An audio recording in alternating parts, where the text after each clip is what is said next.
Los Angeles, California, the city of lights, fame, and burning dreams.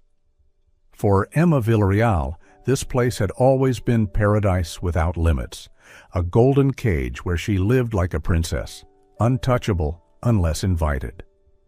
As the only daughter of Senator Villarreal and a mother who founded one of the country's biggest supermarket chains, Emma had everything she ever wanted: designer clothes, private jets, five-star dinners, and a future carefully paved by her parents. But no one expected her world would crumble in just one night. On her 19th birthday, Emma hosted an extravagant party at an exclusive lounge in West Hollywood. Dim lights, flowing champagne, and loud music made her feel like a queen in her own realm. By her side was Bianca Ramirez, her childhood best friend, or so she thought. Also present was Glenn, Bianca's ex-boyfriend, creating a tense atmosphere. Emma ignored the tension. This night was hers, and nothing would ruin it. As the party died down, Emma insisted on driving her brand-new sports car despite the drinks. Her friends protested, but she silenced them with a glare, one they knew better than to challenge. Then it happened. A crash. A scream. The thud of a body hitting pavement.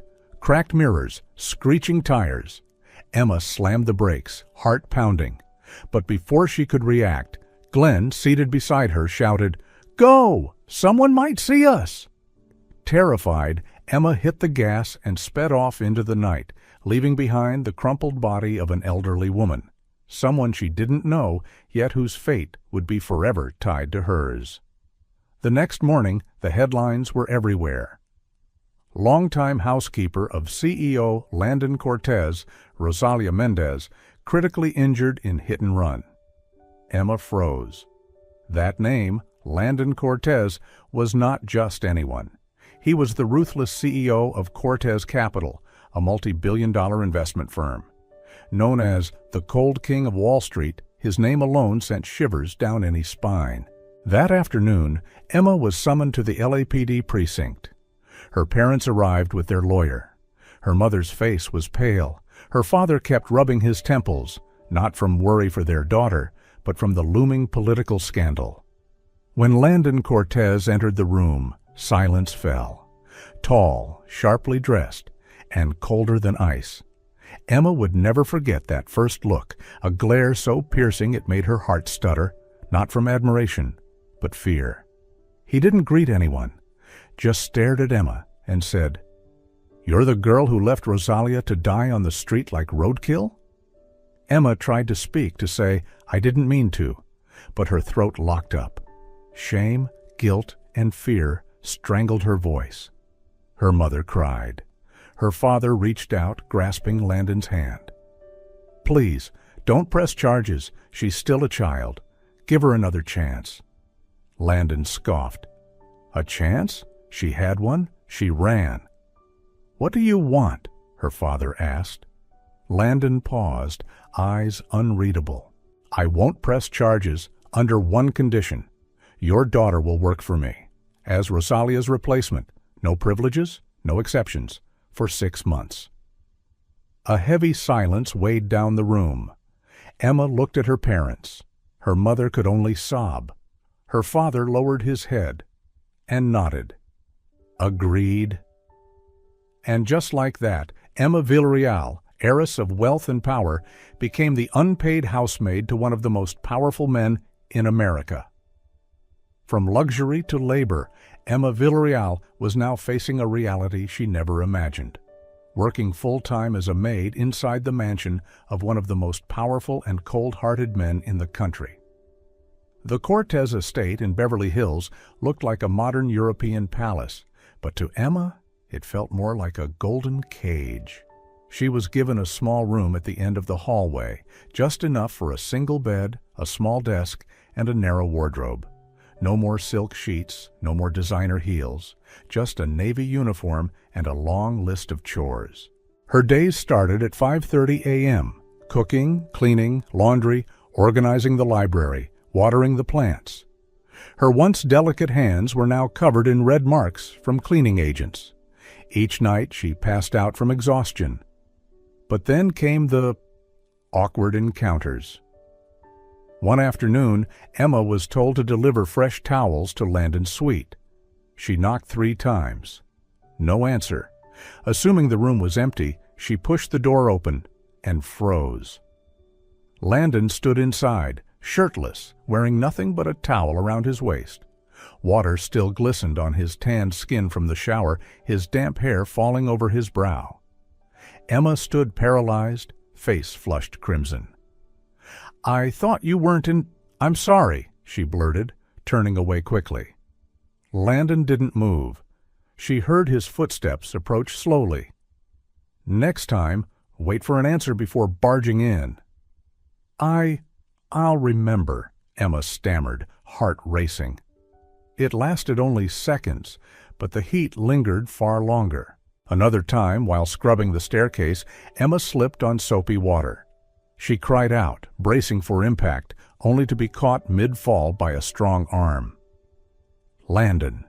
She found herself cradled against his chest, heart pounding as her cheek pressed against the firmness of his torso beneath his button-down shirt. "Are you trying to kill yourself with soap?" he muttered. I didn't mean to." "Thank you," she whispered, voice cracking as he let her go.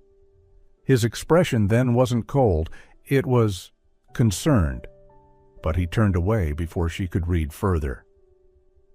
That night, Emma lay awake.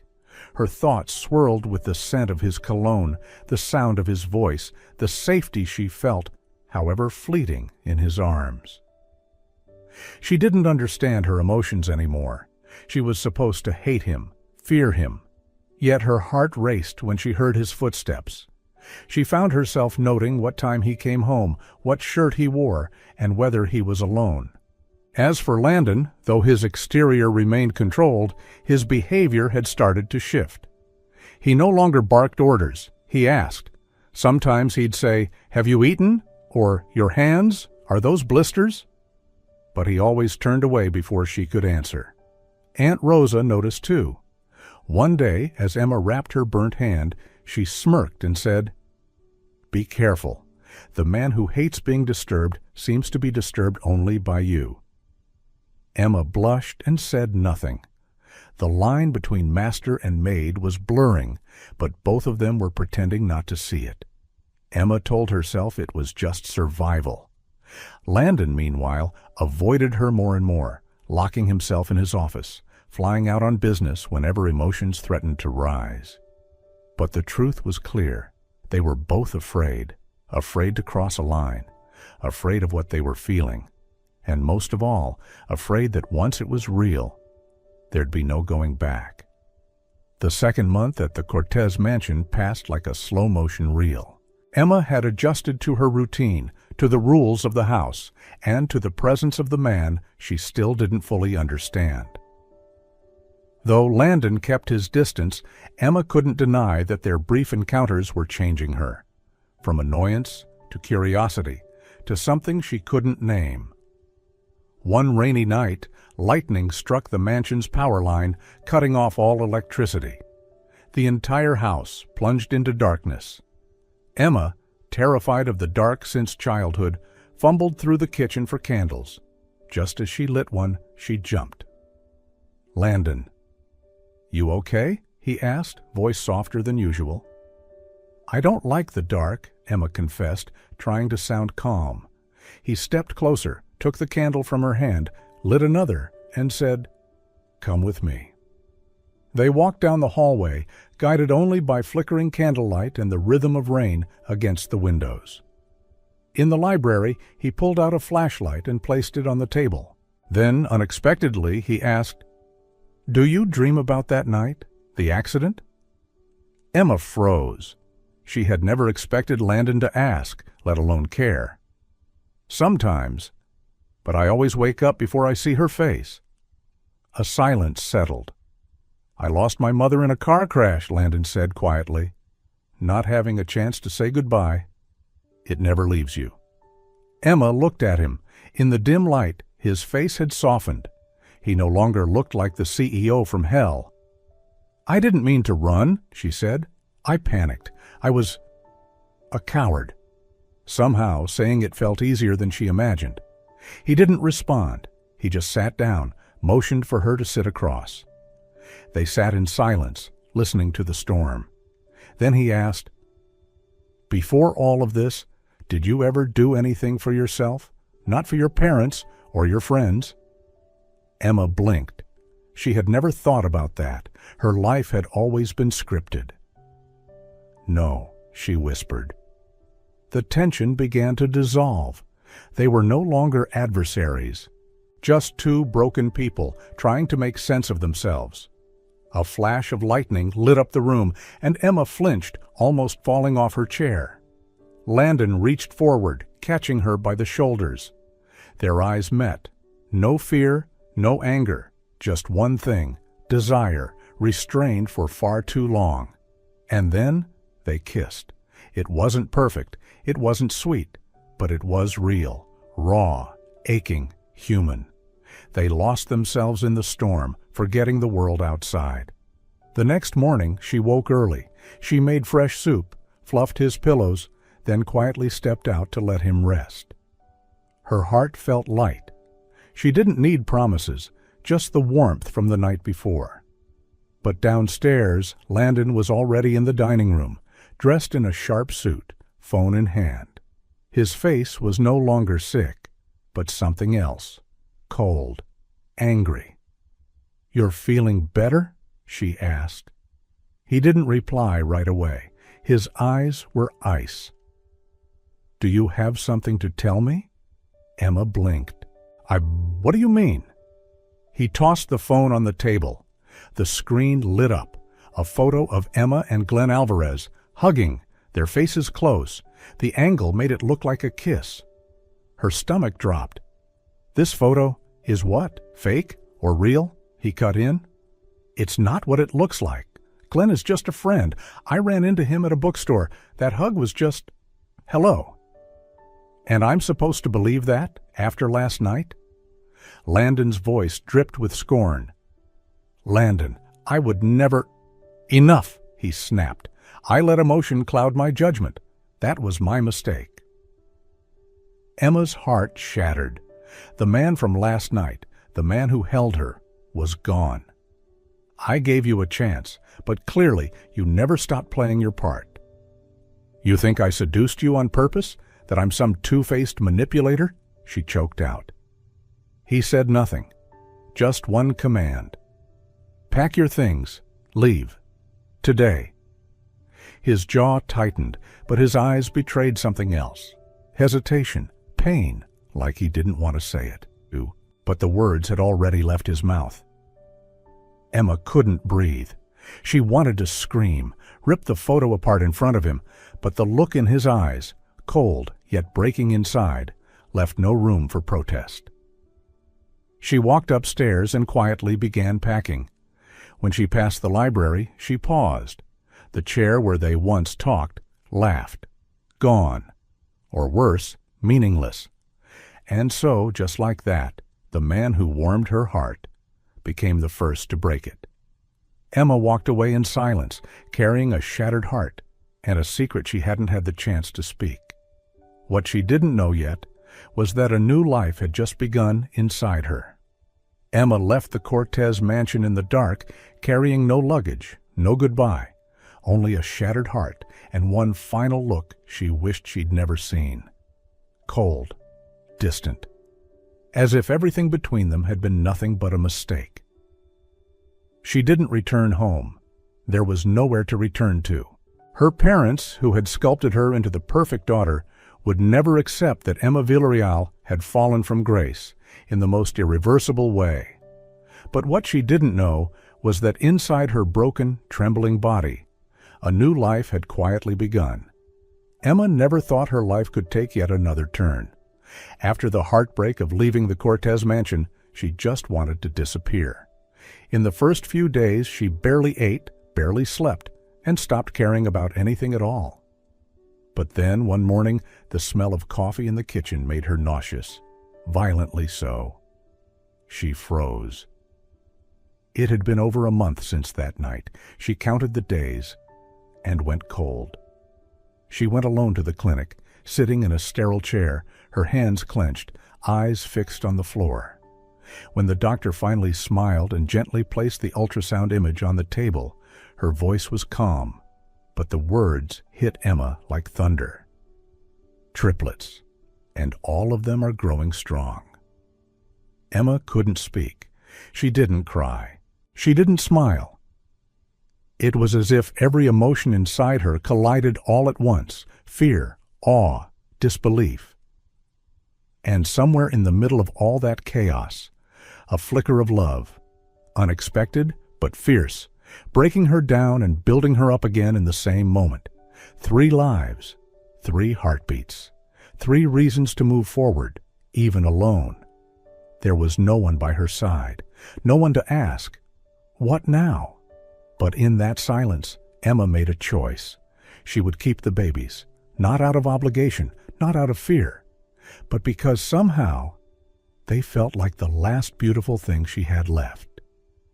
Emma moved to New York, where her mother's sister, Aunt Rosa, took her in. A quiet, grounded woman who had once raised a child on her own and knew the landscape of loneliness well. In their small Brooklyn apartment, Emma started over. By day, she worked at a nearby diner. By night, she studied fashion design online. It had once been a hobby. Now it became a lifeline. She taught herself to sew, to sketch, to piece together broken things, including herself. As her belly grew, the days became heavier, the nights longer. Some shifts ended in collapse, others in quiet tears behind closed doors. On prenatal checkup days, she watched couples holding hands in the waiting room and felt a dull ache in her chest. But she never let it linger. She had made her choice, and she never regretted it. When labor came earlier than expected, Emma barely had time to panic. She grabbed a nurse's hand and whispered, "Just save my babies." As the pain took over, she gritted her teeth, but a darker fear crept in. What if they didn't make it? What if she failed again? Alone in that sterile room, she whispered a prayer she hadn't said in years. The delivery was long and agonizing, but when the cries echoed, one, then another, then one more, her tears finally fell, not from pain, from joy. Lucas, Leah, Leo, names she'd whispered in the dark months ago. Now real, fragile, red-faced, trembling, but alive. That day, Emma had no one waiting in the hallway, no hand to hold, but in her heart, she had never felt more complete. She held them close and whispered, "I'm sorry this world won't always be kind, but I promise I'll give you the best life I can." Time passed quickly. 5 years slipped by like a breath. Emma was no longer the lost girl. She had become one of New York's rising fashion talents, known for her clean, emotional designs that carried stories in every seam.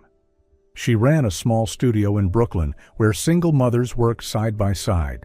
They shared more than work. They shared survival, healing, hope. She didn't need a spotlight. All she needed was Lucas tumbling through the kitchen, Leah whispering secrets into her ear, and Leo getting into mischief that made her laugh, even when exhausted. They were her everything, her world, her why. Every night, as she tucked them into bed, she told them stories, and always ended with, "I chose you, and I'd choose you again." Every time. One evening, after putting them to sleep, an email arrived from her mother. Just one line. "Your father wants to meet the children. We were wrong, not to be there when you needed us." Emma read it twice, then again. She didn't know whether to cry or sit still, but as she looked at her sleeping children, she knew. They deserved to know where they came from. So Emma booked a flight back to Los Angeles for the first time in 5 years. She wasn't the girl who had walked away in the rain. She was a mother, a creator, a woman who had rewritten her story with bare hands and sleepless nights. She didn't know what waited for her, but this time she wasn't afraid. Emma had barely stepped out of LAX when her instincts flared. Something felt wrong. Her children were giggling beside her, dragging their tiny suitcases, their eyes wide with wonder. But Emma? She felt watched. She didn't have to wait long. 3 men in black suits approached her with quiet urgency. One showed her an ID. "Miss Villarreal, please come with us. Someone has requested to see you. Immediately." Emma stiffened. "Who are you? I'm with my children." "We won't harm anyone," the eldest man said calmly. "Your children will be safe, but you have no choice." Her arms moved instinctively, pulling her kids close, creating a fragile wall of protection. But something in the man's eyes wasn't threatening. It was serious, inevitable. Emma knew something big was coming. The mansion in Beverly Hills loomed large, cold, and commanding. It wasn't the old Cortez estate, but it carried the same air of wealth and detachment. When the front door opened, Emma's heart skipped a beat. Landon Cortez stood there. He said nothing at first, just looked at her, then at the children. Lucas, Leah, Leo. In that silence, Emma watched his expression shift, from confusion to shock, and then to something deeper. Recognition. He stepped forward slowly. "They're mine?" he asked, voice cracking. Emma said nothing, but her silence was answer enough. Landon stumbled back, pressing a hand to his forehead. "You were going to keep them from me forever?" he breathed. 5 years. 5 years I missed. How could you do that?" Emma's eyes sharpened. No tears, just steel. "I didn't take anything from you. You gave it up. You left. You threw me out," she snapped. "You believed a photo over my words. You didn't let me speak. You called me a liar. And you closed the door on me." Silence fell like a blade. The children, sensing tension, held onto her skirt. She gently ushered them to another room, not wanting them to witness what came next. When she turned back to Landon, her voice dropped, quiet but cutting. "I went to every checkup alone. I gave birth alone. I held 3 newborns with no one beside me. I wanted to call you. God, I did. But every time I remembered how it felt, being discarded like trash." Landon's hands trembled. His voice barely came out. "I was wrong. I didn't know." Emma let out a short, bitter laugh. "Is that all? You were wrong? You think that's enough? You think I'll just fall back into your arms and thank you for showing up?" "No," he said. "I don't expect forgiveness. I want to be a father. If nothing else, let me try to make that right." Emma stared at him for a long moment. "Then you start there, with them, not with me." "I understand. And don't expect trust," she added. "You'll have to earn it, with every day, every choice, not once, not in words, but in showing up, always." Landon nodded, quiet, humbled. Emma turned away. "I don't need a man who shows up out of guilt. I need a father who knows what he missed and has the courage to fix it, step by step." And just like that, she ended it. No tears, no trembling. Just Emma, a mother, a survivor, no longer the abandoned girl he once left behind. After the heated confrontation, Emma thought she'd already felt the worst kind of pain. But she was wrong. The real wound was yet to come. That evening, at Landon's request, her father, Alberto Villarreal, came to the mansion. Emma didn't know why. She sat quietly in the library, gripping a cold cup of tea, her posture rigid, eyes wary. When Alberto entered, he looked older, tired. Not like the powerful man she grew up fearing, but someone carrying a weight he'd hidden for too long. After a long silence, he finally spoke. "Emma, there's something I should have told you years ago, but I didn't, and I regret it every day." He glanced at Landon, then back at her. "It was me. I told Landon to leave you." The words hit her like a punch. She blinked. "What?" I saw you two getting close, and after the accident scandal, I feared what it would do to our name. I confronted him. I told him if he truly cared about you, he'd walk away, or I'd ruin your future." Emma froze. Her heart dropped. She turned to Landon, hoping for denial, but he only nodded. "I thought it was the right thing," he said softly. "I thought I was protecting you, but I never realized leaving would hurt you more." Emma stood up. Her hands shook, but she didn't cry. Her voice was sharp, her eyes blazing. "So both of you thought I couldn't make my own decisions?" She looked at her father, her voice rising. "You thought I was fragile, a reputation to polish and protect? You never saw me as a person, just a daughter to manage." Then she turned to Landon. "And you? Why didn't you tell me? Even once? You disappeared. Let me believe the worst. You left me to bleed alone for 5 years." Alberto lowered his head. "I'm sorry." Emma didn't respond. She left the room in silence. That night, she didn't sleep. She stared out the window, wondering how different things could have been, if only they had trusted her.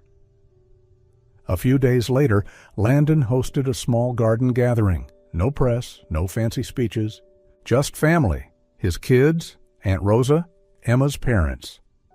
Emma arrived late.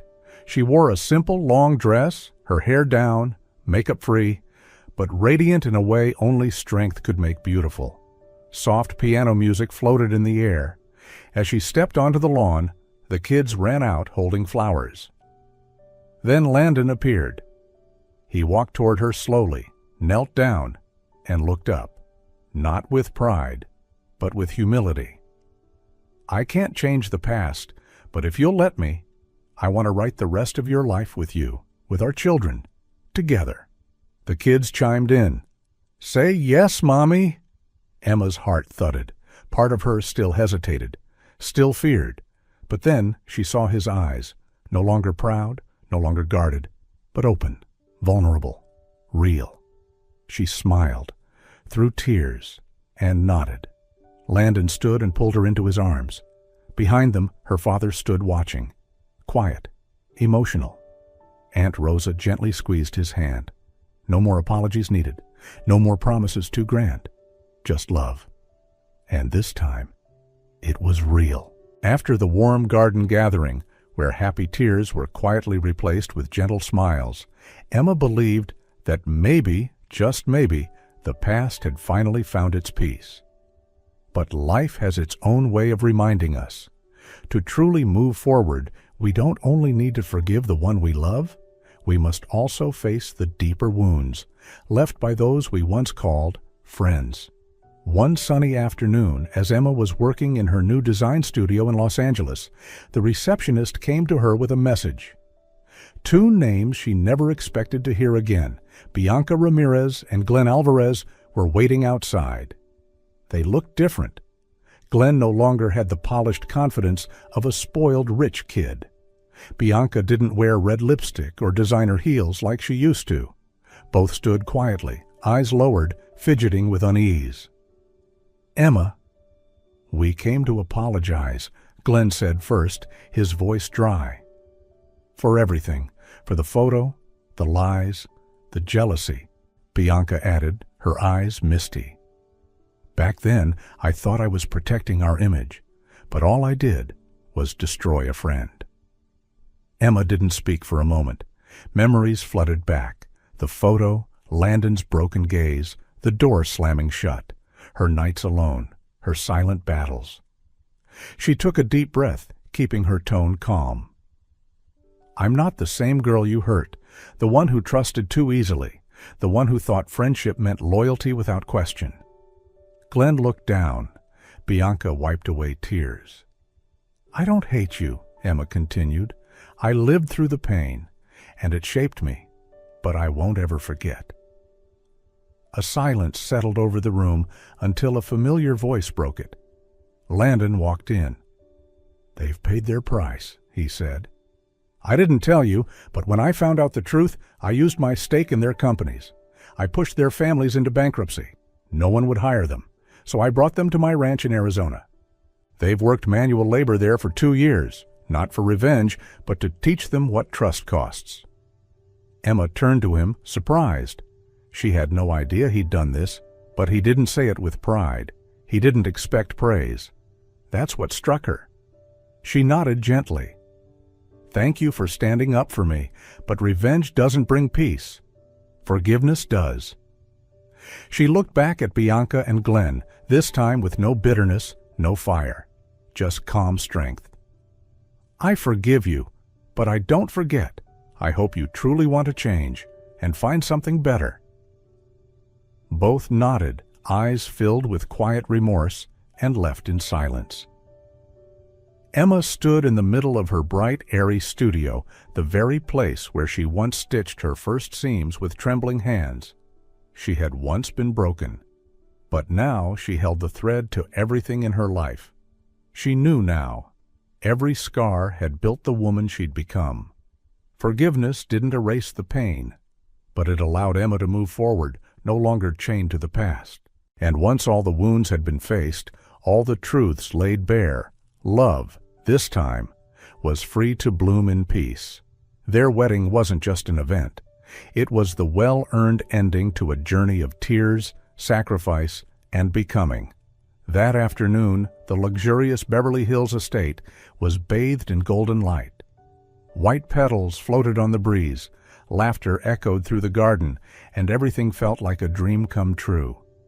Emma stood in front of the mirror, wearing the wedding gown she had designed herself, stitched together during sleepless nights. It wasn't made to impress. It was made to tell her story, one of heartbreak, betrayal, loneliness, and finally, love. Outside, Landon was awkwardly adjusting the tiny bow ties on Lucas, Leah, and Leo. They giggled at their father's clumsiness, full of joy to see him like this. Ordinary, warm, present.